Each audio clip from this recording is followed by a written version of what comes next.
Hujan deras yang melanda kawasan ibu kota pada Kamis sore berdampak banjir di sejumlah daerah di Jakarta Timur. Kamera pengawas merekam atap kanopi ambruk pasca diterjang angin kencang. Ya, sementara di ruas tol Jakarta menuju BSD Tangerang Selatan, banjir merendam jalan hingga setinggi 70 cm.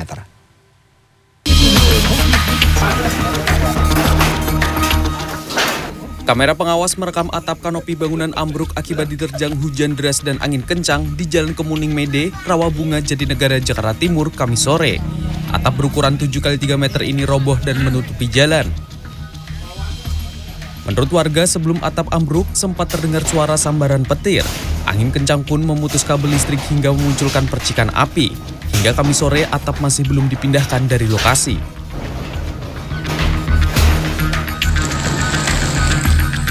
Banjir pun terekam kamera merendam Jalan Rawamangun Muka Selatan di Kecamatan Pulau Gadung, Jakarta Timur, Kamis siang. Air setinggi sekitar 70 cm merendam akses jalan menuju Jalan Pisangan Timur. Sejumlah pengendara motor mengalami mati mesin akibat menerobos banjir. Banjir pun merendam sejumlah kendaraan yang diparkir di Stadion Bea Cukai Rawamangun. Tol Jakarta menuju BSD Tangerang Selatan, Kamis sore kembali terendam banjir hingga setinggi 70 cm. Sejumlah kendaraan terjebak kemacetan panjang dari arah Jakarta menuju BSD Tangerang Selatan, tepatnya di ruas tol kilometer 8. Kemacetan panjang terjadi sejauh 2 km dari arah Jakarta menuju BSD maupun arah sebaliknya. Tim Liputan CNN Indonesia. Badan Meteorologi dan Klimatologi BMKG memprediksi hujan besar seperti yang terjadi pada Selasa lalu dan juga Kamis kemarin akan terjadi dalam seminggu ini. Ya, sementara kondisi banjir di Jakarta tahun ini dinilai BPBD akan mirip dengan tahun sebelumnya. Sekitar 8 ruas jalan dan 80 RT di Jakarta terendam banjir.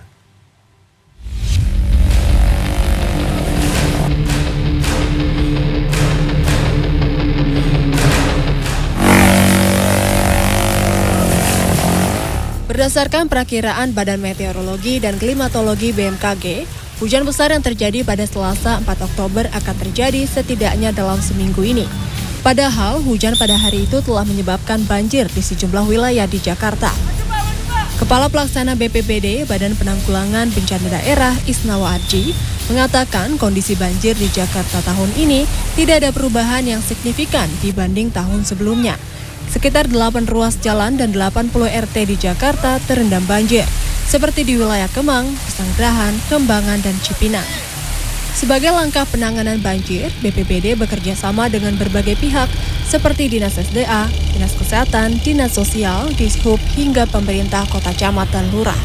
Kerjasama ini untuk menginformasikan cuaca dan memantau kondisi banjir, mendistribusikan sarana antisipasi banjir, membangun posko dan dapur umum, juga pelatihan evakuasi siaga banjir. Menyiagakan seperti yang lalu, 267 personil kami yang kita tempatkan di kelurahan-kelurahan yang rawan banjir dan genangan yang ada di DKI Jakarta. Kami sudah mendistribusikan sarana-sarana antisipasi banjir seperti perahu karet. Kami juga menempatkan ada perahu dari misalnya, ada pelampung, ada jaket, ada juga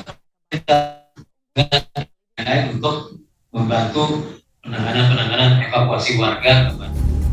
Selain itu, pemerintah Provinsi DKI Jakarta juga telah melakukan penanganan banjir melalui program 942 dengan membangun 9 polder, 4 waduk, dan peningkatan kapasitas 2 sungai.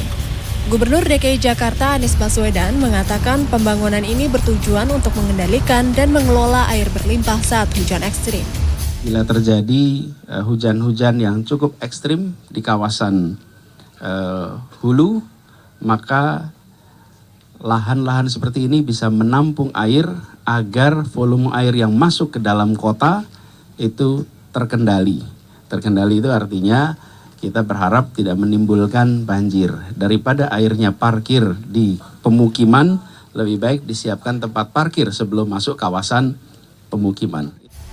Sayangnya, Dinas Sumber Daya Air Jakarta mencatat hingga kini pengerjaan program tersebut masih di kisaran 70% dengan target selesai di Desember 2022. Diharapkan penanganan banjir akan dilakukan dengan cepat, tepat, dan efektif, mengingat kondisi banjir di penghujung tahun kian memburuk. Tim Liputan CNN Indonesia, Jakarta.